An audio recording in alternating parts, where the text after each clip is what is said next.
Now, I can tell you, I was asked by Barak in 2000 to go to Cairo to meet with President Mubarak and to convince Arafat to participate in Camp David. And we had a long discussion. I must say that I regret this mission. I think that we were not ready for Camp David. I think that Camp David was a disaster. And I'm sorry that I contributed to the decision of Arafat to participate. But I took it upon myself. And I had with Mubarak a tete-a-tete meeting for 2 hours, something which in diplomacy is the most dangerous thing. You must insist on a note-taker, and I did not insist. Because we were not equal, and I could not say, bring your note-taker, and I said all the time, being afraid that I will with my memory, will forget something. And I had to go back to Barak and to tell him what if I was a very loyal minister. So I asked him, Mr. President, why is Arafat reluctant? Why doesn't he want? I mean, Clinton is inviting him, Barak is enthusiastic. And I also said something about what Barak was ready to give as an opening position, which was very interesting for Mubarak. He was even surprised. And he said, you have to understand Arafat. His English is not perfect. He is coming to a meeting, to a summit, with Clinton and Barak. He is not sure that he understands everything they say to him. He knows that they collaborate with each other on every issue, on every detail. He feels himself already inferior to this coalition. And he is not a negotiator. So you put him in an impossible situation. I said to him, okay, so what do you suggest? I mean, to replace one of them, you want me to replace the American president, or what do you want me to do? You have a unique situation. I mean, the Israeli prime minister, after the 3 years of Netanyahu, is ready to go for a very serious effort to have a permanent solution. He believes in a permanent solution. And you have an American president who is committed. So he said, now this is gossip. He said he wants to know who will be with Barak. I said, what do you mean? I mean, the entourage of Barak? I mean, he said, yes, this is exactly what he wants to know. Because he wants to bring his own people with him. And he will insist that they will participate in the talks so that he will not be on his own. So I took the phone from the meeting with Mubarak. I called Barak. He didn't know all the names, but he told me more or less what he did plan. I told Mubarak. Mubarak himself took note of the names. And then he called Arafat. He told him about our group, our team to Camp David. And then and eventually, I don't know whether only because of that, but Arafat agreed reluctantly to participate in Camp David. So again, this feeling on the Palestinian side that you have one group, which is Israel-United States, against them, is not helping us. Because sometimes we want the Americans to suggest their own idea. To most of us, sometimes it is convenient for us to submit an American idea. But if the American idea by definition is ours, how can we submit to our own idea? And this I believe Dennis didn't understand, and he is a very wise person, and I like it. I believe that Dennis Ross did not help us in achieving an agreement because of his devotion to this Israeli-Palestinian, Israeli-American friendship. And I believe that one should learn from it. That there should be a daylight between the American views of the American policy and the Israeli one. It is one thing to be friendly, and it is very important, and I'll not give up on it by any price.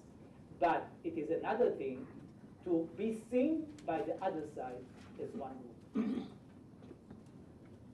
Samieh, you both have said how important it is to restore the belief in peace and confidence in both of these societies. The Arab League initiative was a historic watershed when it was first announced in 2002. It has survived, and it's been reaffirmed even in the midst of this Arab awakening. Both of you may have some thoughts. Should the Arab League initiative be integrated into a larger, more serious peace initiative?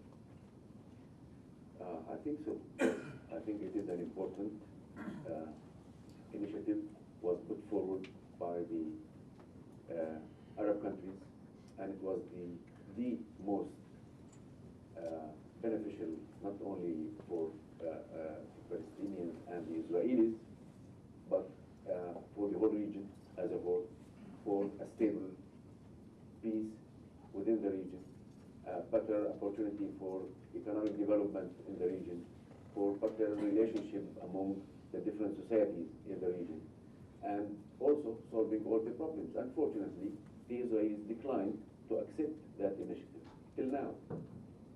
And this is surprising to everybody. I mean, what else you want?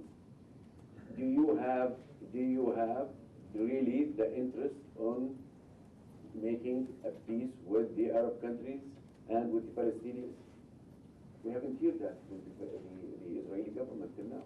They are negligent in coming forward and say, we accept the Arab Peace Initiative and we're willing to start the negotiation on that issue, and to link it also to the peace between Palestine and the Israelis, because it will be very helpful. But make another remark about the role of the United States of America. I mean, it's not only that we are suspicious that the papers were submitted to us are Israelis, but it was a fact in Camp David. And you know that, Yossi, that the first paper ever presented to our side was the Israeli paper, but was presented by the Americans. And this was not helpful at all. We need the United States to participate as a good broker for their interest, for the Israeli interest, and for Palestinian interest as well. And to try to make it clear for both of us that we know the gap between the two. This is our suggestion, to bridge the gap between the two. We want you to sit together and start talking about it, and let the two sides apart from each other. Get them close. Come bridge the gap between the two. Come up with your suggestion there. The Clinton parameter was a good starting point for that. Maybe both did not understand it well, but at least come up with an initiative related to that, related to other initiatives in there, and say, we know the gap between both of you. Just hear our suggestion to start this, and we will have the quartet there.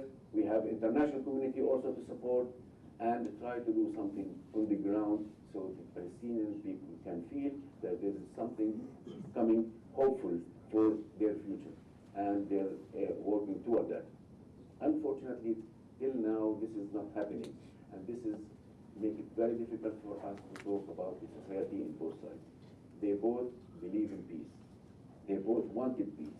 More than 60 to 70% of the population in both sides, they want peace there. But we need something on the ground. If you see somebody is building settlement, taking more land, confiscating other land, private land for the people there, while at the same time you're not allowing them to grow.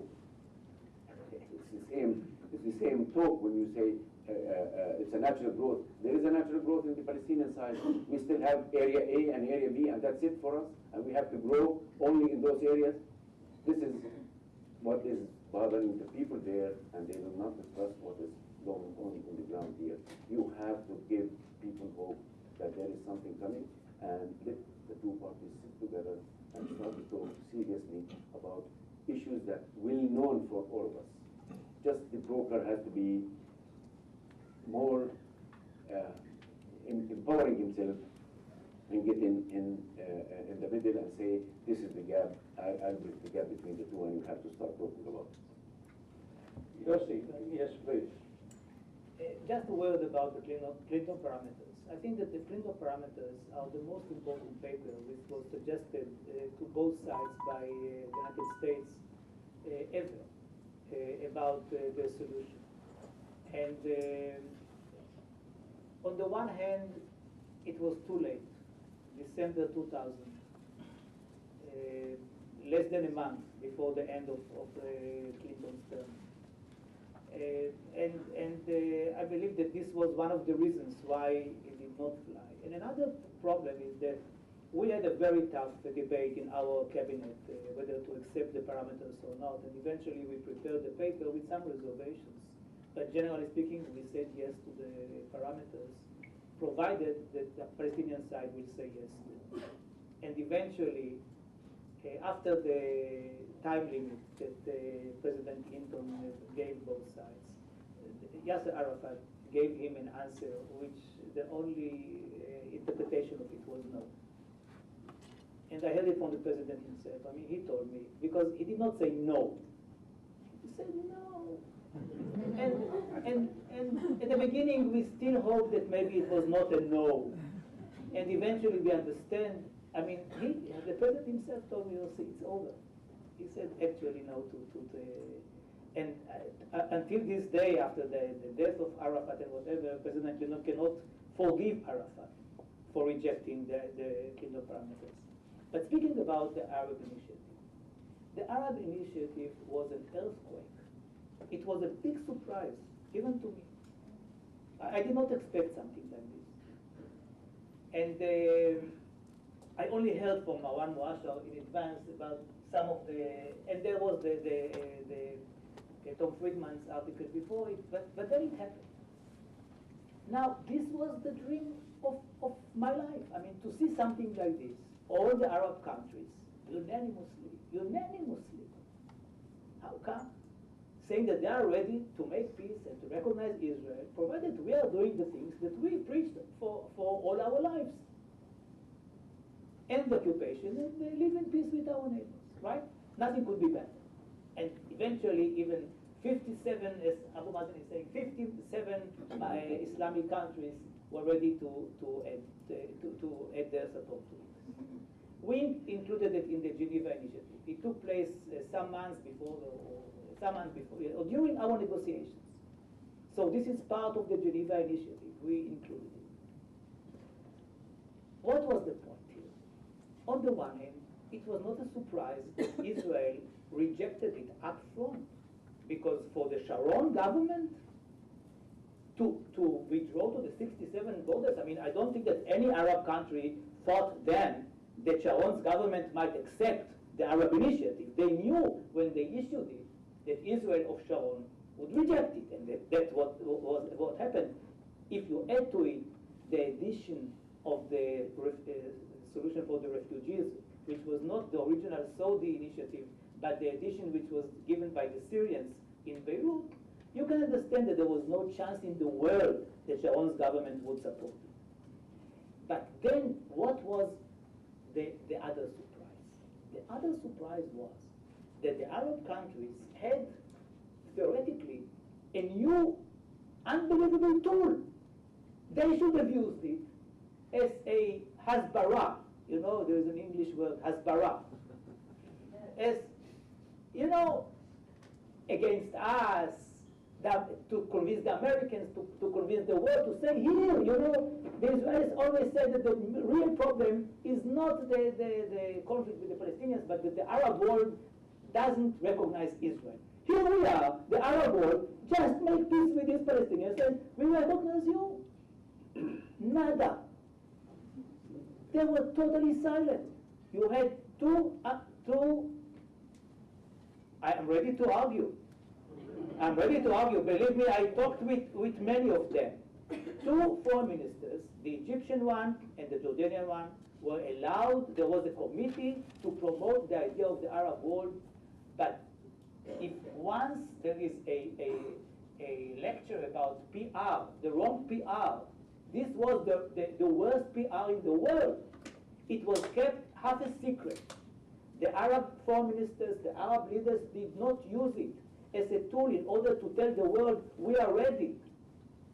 And until this very day, the Arab initiative is not in the right place. It is, I mean, those who are in the know much about it, analyze it, write about it, but the world doesn't know that it is there.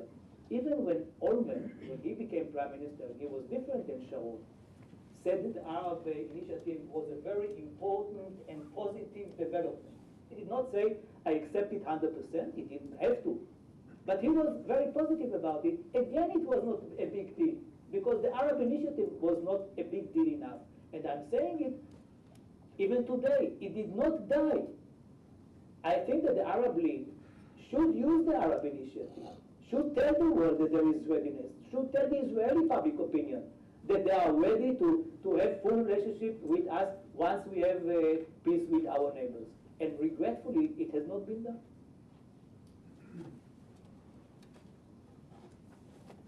Yossi and Samieh, the U.S. government has opposed the Palestinian initiative to become a full member of the United Nations or enjoy some other kind of association, elevated association of the UN, including membership in UNESCO, on the grounds that this would become an obstacle to peace, which can only be achieved through direct negotiations. That view is very deep-seated, I think, in this country, and one reads it in the media all the time.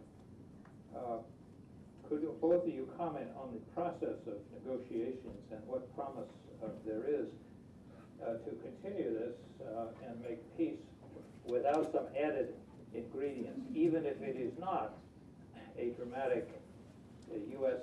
international peace initiative somewhere along the lines of the Geneva plan, even if something more modest? What is the additional ingredient that would make a return to negotiations possible and fruitful?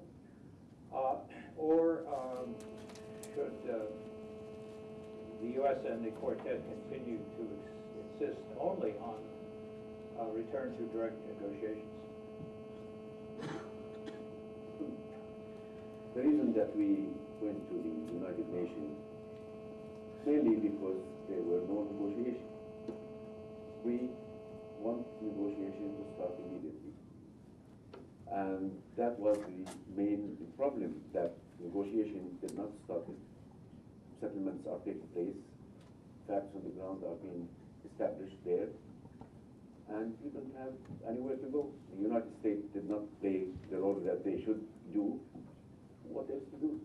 We have to take our case again to the United Nations and to tell the whole world, here we are. We need a solution. We need something to happen to us. We are under occupation for almost now 40 years or so. How long are we going to be under occupation? How long we are going to be under somebody else's controlling our life, daily life? Taking our land, building more settlements on the ground, doing all the things that they do daily with the military establishment in the West Bank there, and no prospect for negotiation in order to get for a deal. What else you want us to do?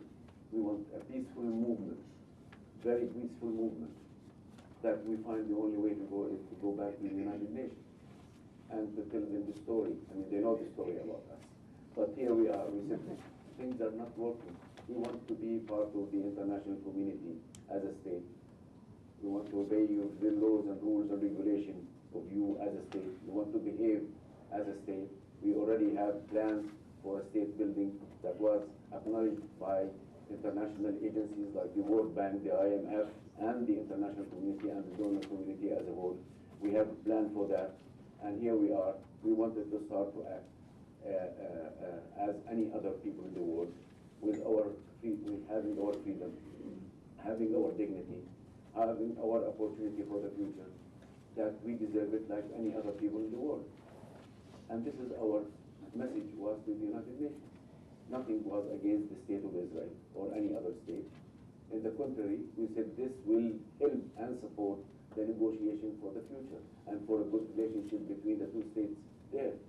So, but at the same time, President Abbas, he said, I want negotiations first, second, and third to start immediately.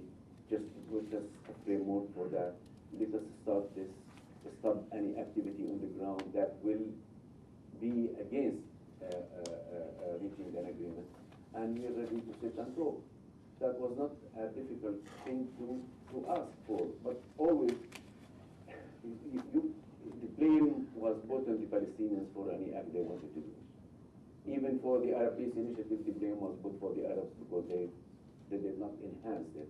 But why not the Israelis will come say, yeah, okay, we accept it, let's talk about it. Was it difficult for them to do so? Only because the public relation between the Arabs was, then the Arab Peace Initiative was bad, and therefore the Israelis will not look at it. There was an initiative put forward. Say yes to that. Okay, we accept it. Let's start talk about it. That will solve the problem. We shouldn't have wasted all this time for this. So, going to the United Nations was one of the only channels that we have peacefully to go and to demonstrate against what is happening on the ground. We are people like others. We want to live like others. You cannot be under occupation forever. I mean, this is the question that we are asking the international community and the Israeli men. What do you want us to do? What do you want from us?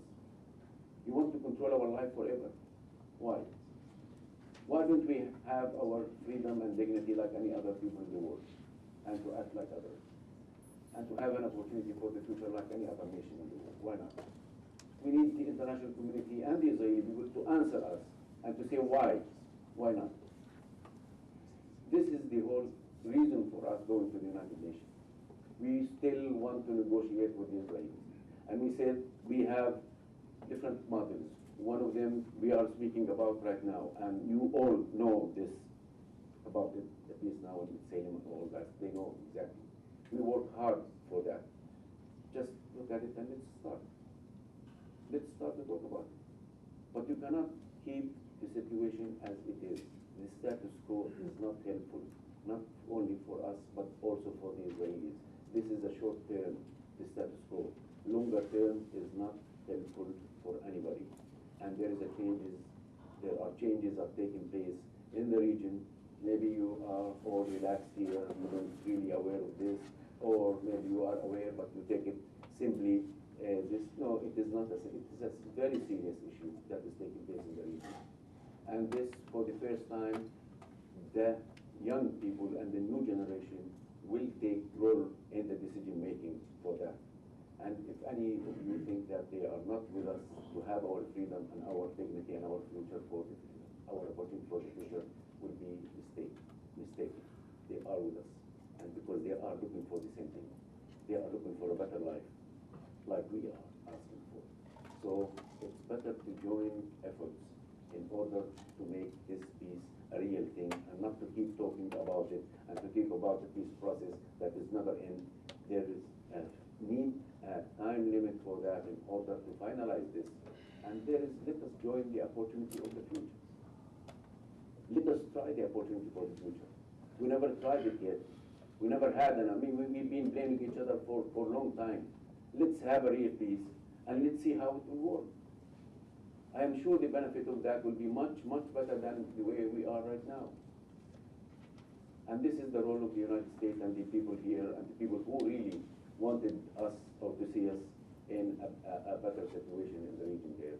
It's the role of each one of you to help and support this movement and going forward in order to achieve this. Yossi, some observers, call them skeptics or cynics, have claimed that this 40-year process of occupation and settlement building in the West Bank and East Jerusalem has created an irreversible process. Not only has it transformed the physical landscape in the West Bank and East Jerusalem, it has changed Israeli society and Israeli institutions to the point where it would be very difficult for any Israeli government to reverse the process. Is that a extreme interpretation of the situation today? Or could an Israeli government with support from the Israeli people reverse this process and transform the situation and make peace? Well, first of all, I don't believe that it is irreversible. Had it been irreversible, I wouldn't have said it now. I think that it makes it much more difficult, for sure. But it has been proven that one can uproot settlements in the Sinai Peninsula and in Gaza, even if it was a smaller scale. And it will be possible in the West Bank. I also believe, although this is not part of the Geneva Initiative, but if all the other things are settled, we have a solution for the refugees and for the division of East Jerusalem and everything, and then Israel says, okay, now we have new borders, and there are some thousands of people who stay on the other side. Would you be ready to accept them as Israeli citizens who live on under your sovereignty? I don't believe that it will be impossible. For example, Abu Ala, who negotiated with Tzipi Livni in the last term of the government, was supportive of these ideas. Even Abu Mazen, in talks which he had with me in the 90s, supported the idea. But eventually, in the Geneva Initiative, we didn't even raise it because the tension between the two parties was so high that we did not suggest that Israelis will be under Palestinian sovereignty. But this is not something which will, in my view, prevent the solution at the last moment. But if I may refer to your question about the UN and what can be done right now, the UN was a kind of one of the last resorts of the Palestinians. Once you have a leader who decides not to use violence against Israel for his patriotic reasons, not because he loves me. And he sees that he doesn't have an Israeli partner for the permanent agreement. That has to be very clearly said. There is no Israeli partner today for a permanent agreement. No way. Because their current government, their current prime minister, was elected in order to implement another ideology. He was not elected to implement the ideology of my Meretz party, the Geneva Initiative, or the Labour Party. He said when the Oslo Agreement was signed in 1993 that once he is the prime minister, he will abrogate this agreement. Then he reneged on it. But he did whatever he could between 1996 and 1999 in order not to implement Oslo. And I'm not blaming him. He believes, really, that our compromises were crazy. And, you know, he got the mandate to do that. It is not, doesn't mean that he doesn't want peace. I'm sure that he wants peace. I don't think that this person, that Netanyahu, is a warmonger or something like this. I think that when he's speaking about difficult compromises which will help, he really means it. But the price that he is ready to pay, to the best of my knowledge, and I believe that I know, is far from the minimal price of what the moderate Palestinian leadership is ready to accept, which is no more or less the Geneva Initiative or the Clinton parameters. He is not there. And I can say I'm his friend, and I'm saying it with no hint of hate or something like this, God forbid. He has a very different view. Now, what happened with him and President Obama? When Obama became president, he actually continued to refer to the conflict as if we were in the 90s. As if there was Rabin on the one side, Arafat on the other side. Rabin wanted very much to have an agreement, was ready to pay a price, didn't even know what kind of a price it will be. Because then we did not have the parameters and the Genevas or whatever. But he was ready to pay a price. And there was a very charismatic Palestinian leader who could deliver the Palestinian people. This was the picture. What was the problem? To bridge the gaps. We didn't know then, I mean, even speaking about the Palestinian state in the 90s was, oh, you really mean it? You know, it was not a clear cut. I mean, in Oslo, we never mentioned Palestinian state. Okay, so here comes Obama with his heart in the right place. For me, for Samieh, I mean, he was, I believe for many of us, the big hope. He said the right things. But he tried to refer to both sides as if nothing happened in Gaza in June 2007 and nothing happened in Israel in the beginning of 2009. But these two things changed the situation. Abu Mazen could not speak for Gaza. Tragically, he could not speak for Gaza and for the Hamas. And Netanyahu was not ready for what Barak was ready, Rabin was ready, and Olmert was ready.